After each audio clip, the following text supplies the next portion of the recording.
Hello, and welcome to the Legislative Report. I'm State Representative Kate Harper of the 61st District in Montgomery County. Well, budget season has again arrived at the state capitol. Our Governor, Tom Corbett, has introduced a $27.14 billion budget proposal in early February, and lawmakers have completed 3 weeks of budget hearings. The testimony taken from the heads of every state department and agency will be considered as we work toward a final budget in the next fiscal year. The administration is expecting another challenging budget with an anticipated revenue shortfall of $500 million or maybe as high as $700 million. That means some tough choices for lawmakers as we work to ensure funding for core government functions without further burdening the taxpayers. Well, joining me today to talk about the budget is Representative Bill Adolph of Delaware County, Chairman of the House Appropriations Committee. Welcome to the program, Bill. Nice to be here, Kate. Well, as many of my guests probably know, they recognize your name. You're another southeastern Pennsylvania guy, a certified public accountant from Delaware County, right? I'm a bean counter, that's for sure. You know, that's probably a good thing to be an appropriations chair. Yeah, it really is. I don't do much public accounting anymore. Matter of fact, I do none. But I still do quite a bit of tax work, and I get a good opportunity to talk to folks regarding their taxes and regarding their budgets, and it certainly helps in representing them at the budget table. Well, of course, taxes go hand in hand with revenue or budgets, so I've tried to explain to people we're in our fourth bad budget year, aren't we? Well, tough budget year, and in order to talk about this budget year, you have to go back and see what happened. And the previous administration really used federal stimulus money, Kate, $7 billion worth, to increase spending. When the previous governor came to Harrisburg, state spending was $20 billion. It's still a lot of money. When he left, $28 billion. It's about $1 billion a year. $1 billion a year. Extra. 33% increase, while cost of living was at 19. Now, you take away the $7 billion, you have this taste of spending at a $28 billion figure, but you only bring in $25 billion. What do? And that's what we were faced with last year, and we were able to control spending, decrease $1 billion out of the Department of Welfare, and in my opinion, put the education funding, we restored quite a bit of money to education, and balanced the budget. Now, we're running about $500 million to $750 million behind, because what people don't like to accept, but it is the reality, we are still slowly but surely coming out of the worst recession that this country's ever had. And the revenues are still coming in at the 2007-2008 revenue figures. And I think we both agree that the last thing that you do to families and businesses out there is raise their taxes. Absolutely. I think our goals are don't raise taxes and get it done on time. Would that be about right? Absolutely. And, let's just talk about that budget on time. And, a lot of times politicians laugh, oh, you guys, the Republicans, made the budget deadline by 13 minutes. Last year. But we did make it. And we did. And Kate, you and I stood there in that rotunda and watched the governor sign the budget. At almost midnight. At 11:45, and we were sweating it. But you know what? Compare that with December, 6 months after the fact that one of the years under the previous administration was signed. The havoc and the financial pressure that put on our educational institutions, our county governments, and all the state agencies, they were out borrowing money. Because they didn't know how much they were going to get or when they were going to get it. That's correct. So it's important to have an on-time budget, and a lot of people think that's a lot of political rhetoric, but those that really know understand Right. it means something. Well, and I think also many people are confused between Congress and us in the state legislature, and they don't realize that Pennsylvania actually has a balanced budget requirement. We got to make it balanced by June 30th, not just get it done. And fortunately we do, because I just heard for the last 3 weeks the appetite of some folks that they just want to keep on spending, but they never bring up the suggestions on how we pay for it. Right. So thank God that we have a balanced budget, because if you do want to spend more money, you have to offer a solution. Well, Okay. you know, there are always so many good things to spend money on. It's really hard for politicians to say no, unless we have to say, look, we just don't have the money. We can't afford it. It's easy to sit here and say yes to everybody. Right. That's the easier route. That's the easiest. And that's the way the previous administration operated. But we have to control spending. There are national governments going bankrupt and going in default. Greece. Greece, for one. Right. We're larger than Greece. Pennsylvania? Pennsylvania is? Yeah, Pennsylvania is that. larger than Greece. So we have to be fiscal stewards of our neighbors' tax money. And we have to balance our budgets. And sure, it's difficult at times. But if you get back to where we were spending at a rate of 33% as compared to 19% And consumer price our index. revenues are down. Are down. And people don't understand, why does that happen? Why are the revenues down? Because we're in a recession. Can you explain that? Well, you know, people Plain have English? less money. Right. People have less money, less household spending. So they're not buying stuff at the mall, and we're not getting the sales taxes. And during this recession period from 2008 through 2011, there were a lot of layoffs. Right, they didn't get income. And, you know, PIT is still, Pennsylvania income tax is still the largest part of our revenue source. What about business taxes? Business taxes, Pennsylvania has the highest corporate net income tax in the nation.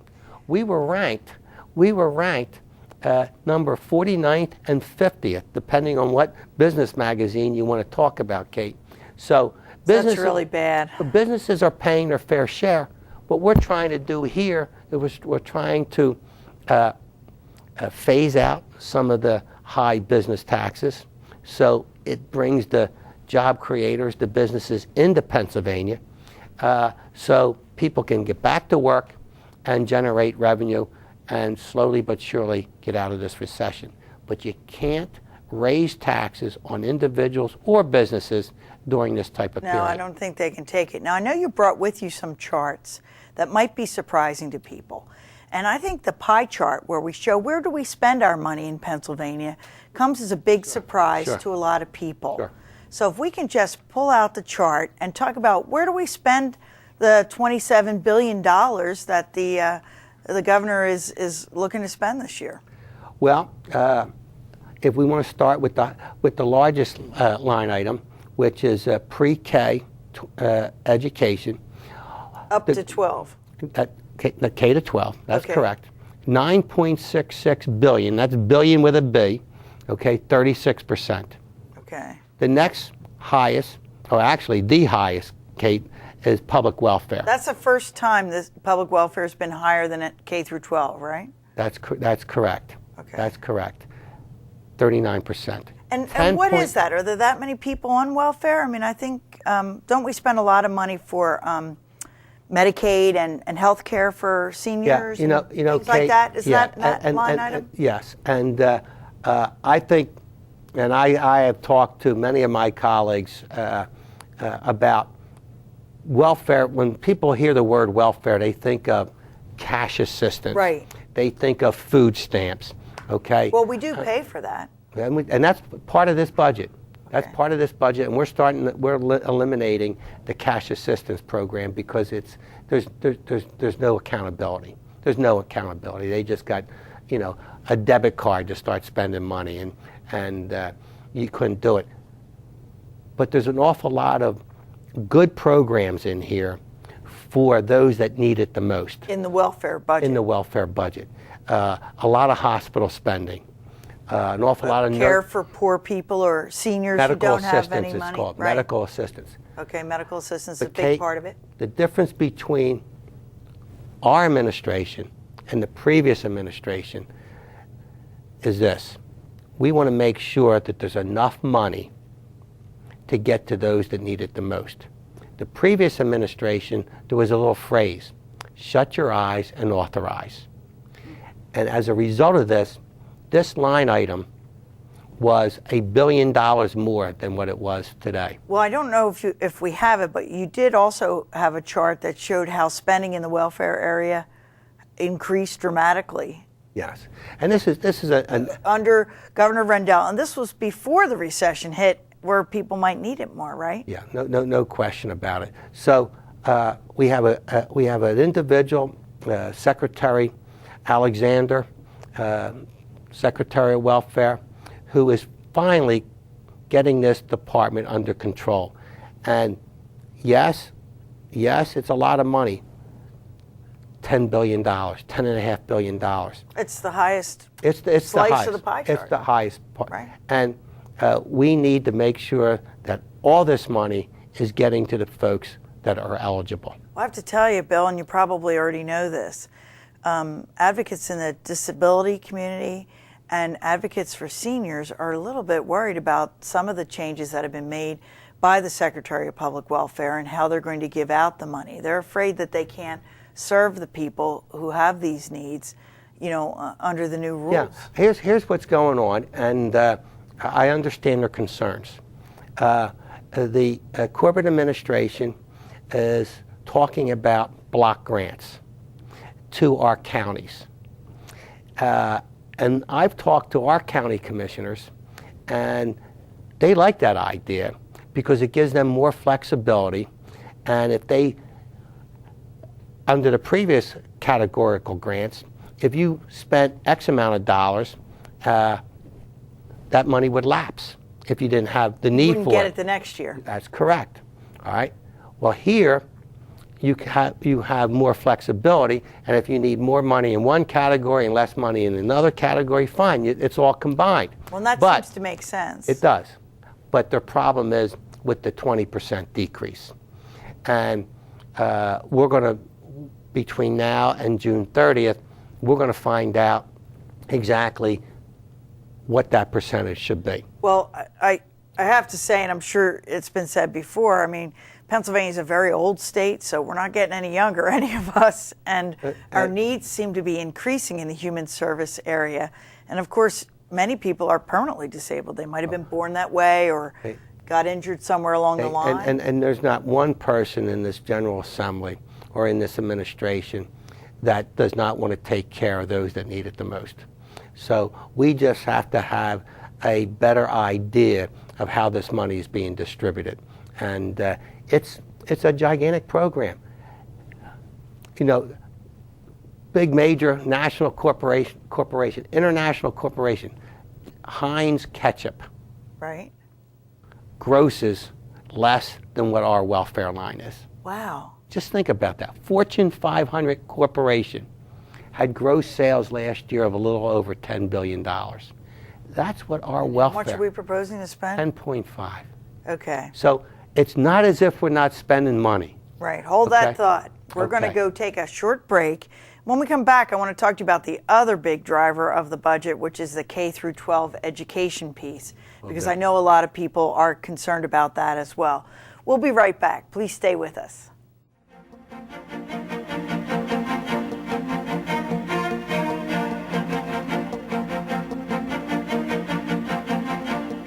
Did you know that Fort Indiantown Gap, located in Lebanon County, is home to Pennsylvania's only Veterans Memorial?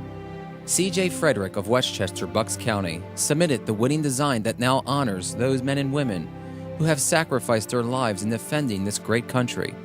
Dedicated to the Commonwealth on October 7, 2001, the Veterans Memorial is surrounded by freestanding walls and houses an amphitheater, which can accommodate large crowds during an event. Strategically placed in the front of the amphitheater is a tomb that reminds visitors of those who gave their lives protecting the freedoms of this nation. The design suggests a war-damaged structure in which Frederick wanted to impress upon those visiting the horrific arena of war. Now you know.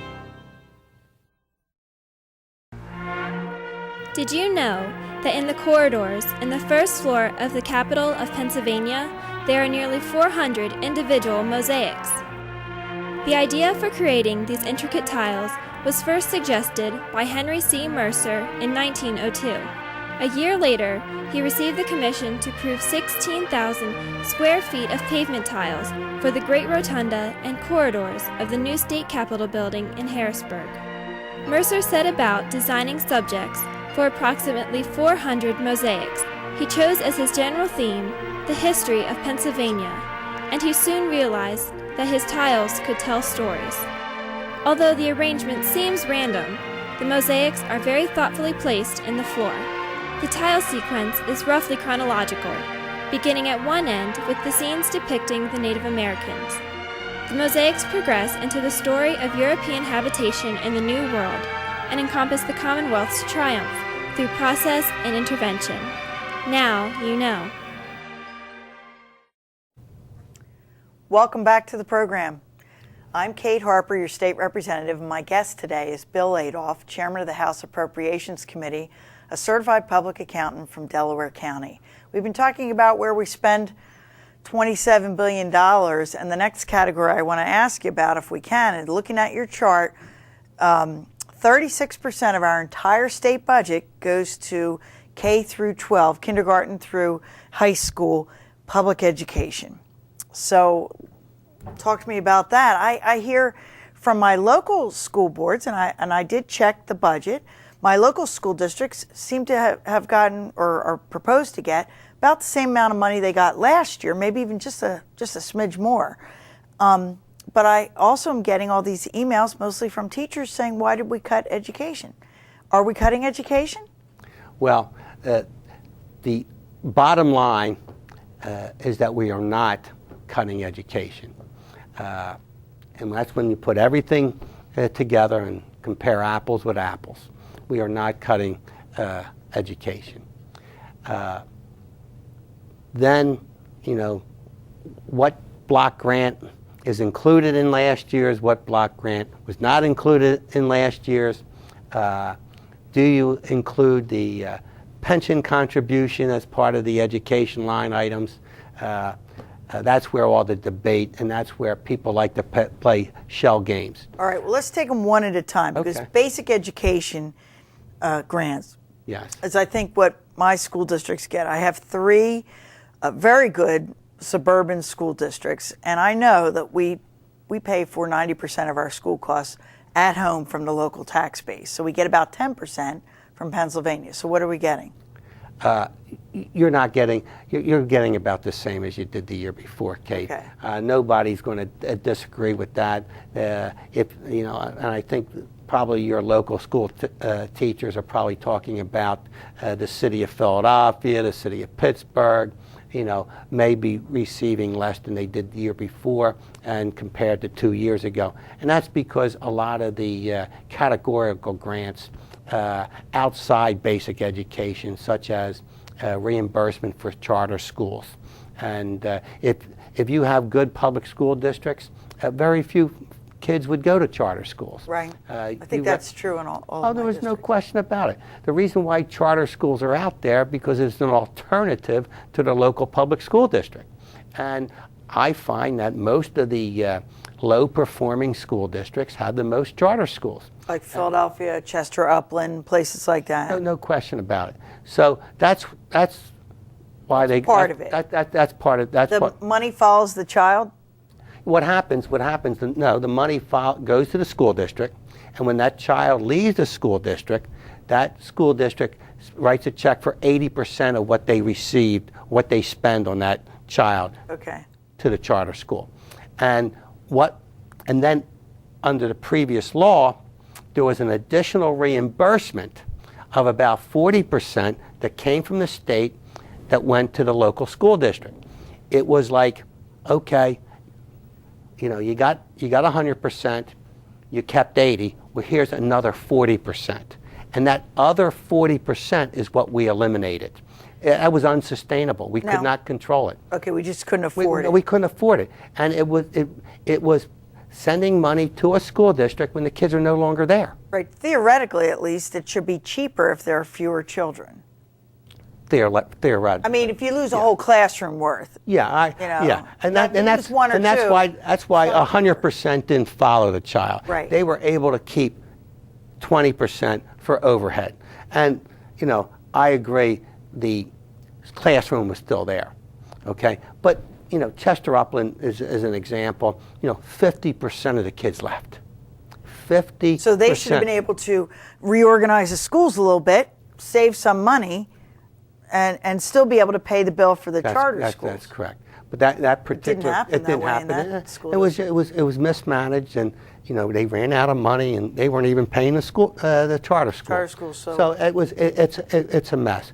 But our school districts, fortunately, and most school districts throughout the Commonwealth are handled correctly. All right. Now, what's this $1 billion cut? What the people are claiming, mostly school teachers, that there was $1 billion cut. That was the stimulus money, wasn't it? That's exactly what it is. That's exactly what. That was a one-time shot from the federal government, and it went mainly, I think, to places like Philadelphia. I don't think my district's got.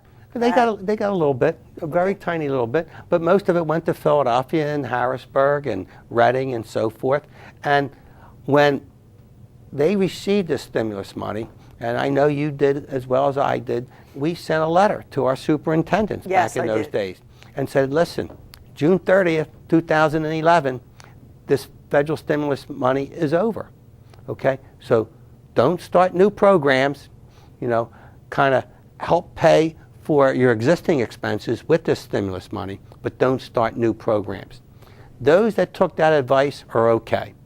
Those that started new programs, increased their half-day kindergarten to full-day kindergarten, now have problems. Because they can't afford to keep it going. Can't, because the money's not there, and the state of Pennsylvania could never have replaced that $1 billion that was being spent in K to 12 with state tax dollars. Well, because we would have to raise taxes to do that, wouldn't we? Quite a bit of taxes. Quite a bit. Quite a bit of taxes. Well, I want to talk about something that people don't think about, but I know is a concern to those who are sharpening their pencils both at the state level and the local level, and that's teacher pensions. Sure. And that's I mean, you have two lines on your budget. You got the revenue coming in and you got the money going out. And I understand that pension costs have gone up. Why is that? Well, there's a lot of reasons. Obviously, 2008, when the stock market, dropped, slid about 6,000 points, that had something to do with it. Well, and the fact that baby boomers such as ourselves are retiring has something to do with it. No question about it. And but pension obligations had something else to do with it. The previous administration did not pay the right amount. They played around. They played around with sending less for pensions and putting it into other line items. The state helps contribute to pensions as a share of the employer? That's correct. Okay. The largest line item that we have in the education budget is the pension increase. Wait, say that again. The largest line item? In the education line item is the pension increase, $300 million increase. So we're not talking about chalk or blackboards or whatever. Well, you're talking about teachers' benefits. Okay. Okay. It went from $600 million to $900 million, an increase of $300 million. And I think I want the teachers' pension to be there for these folks when they go to retire. You got to pay it. And if we were playing a shell game and not making it, our unfunded liability would have been off the wall. And it would. Philadelphia is a perfect example of a pension system that may break. All right, let's move from that. So the state's upping its pension contribution this year? Yes, to $900 million, an increase of $300 million. Okay. And each year, we have a couple real tough years in order to get to where we can fully fund our liability. All right, and the local districts will have to do that too. Sure they are. They're experiencing this as well. They're also the employer. We're all the... Your school board financial officer, he understands the difficulty of this, but it's our responsibility. It's a defined benefit plan, and they were hired as a result of these defined benefit plans. It's a promise. We have to make it. And it's part of their overall benefit. And a lot of people are now arguing that that's a classroom expense. That's part of the teacher's expense. So that is a classroom expense, that these pension, these health benefits and so forth should be all calculated in the classroom expense. Well, whatever you call it, it's a bill we've got to pay. No question about it. All right, let's switch a little higher up. Let's talk about higher ed. Right. Many of my constituents, and I'm sure yours too, are Penn State fans, not only on the football field, but also in the classroom. You know, they have children there, or they went there themselves. So we have Penn State, Pitt, Temple, Lincoln, and a few in the state system of higher education. What happens to them in this year's budget? Well, Kate, between me and you, I hope we're able to restore some of the decreases that the governor has proposed. We were able to do that last year. We will. Their proposed reduction was 50%, and they ended up about 19%. I believe this year it's 30% for the state-related, right, and 20% for the state-owned. The Westchesters, the right, Stroudsburgs, the Kutztowns, and so forth. We have an advantage. And I say that meaning the legislature, because we don't have to propose a budget in February. The governor does. The governor does. Okay. When the governor proposed that budget, we were $700 million behind. In revenues? In revenue. Okay. And he took that very serious, and in March and April are our biggest months. So if we get some of that money back, we might be able to help the higher ed line items in our budget. That's correct. All right, now we only have a few minutes left, and another hat you wear is you're head of the board of the Pennsylvania Higher Education Assistance Agency, FIA. I just heard that Americans are no longer spending money on credit cards, they're spending it on college and university. Is there any good news coming out of FIA? Well, there is good news. There is good news. And it started last year. Last year, the FIA, through its earnings, put on top of what the state contributed to state grants an extra $50 million. That's money FIA made. Yes. Was... FIA makes their money because we service federal loans. Okay. Right now, when you go for a federal loan, you go directly to the federal government, and they loan the money. Well, FIA is one of the 4 agencies nationwide that service these loans. And you get paid for doing that job? We get a service fee. Well, from that service fee and from the other loans that we service for other agencies, we were able to contribute $50 million on top of the $380 million that the state taxpayers put forward to those state grants. And so there's financial aid available?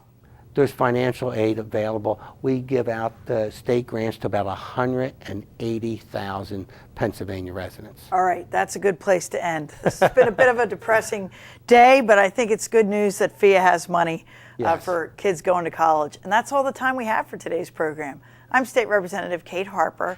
If you need assistance with any state government matter, just feel free to contact me at my local office, which will be shown on your screen in just a moment. Thanks for watching, and please join me next time for Legislative Report.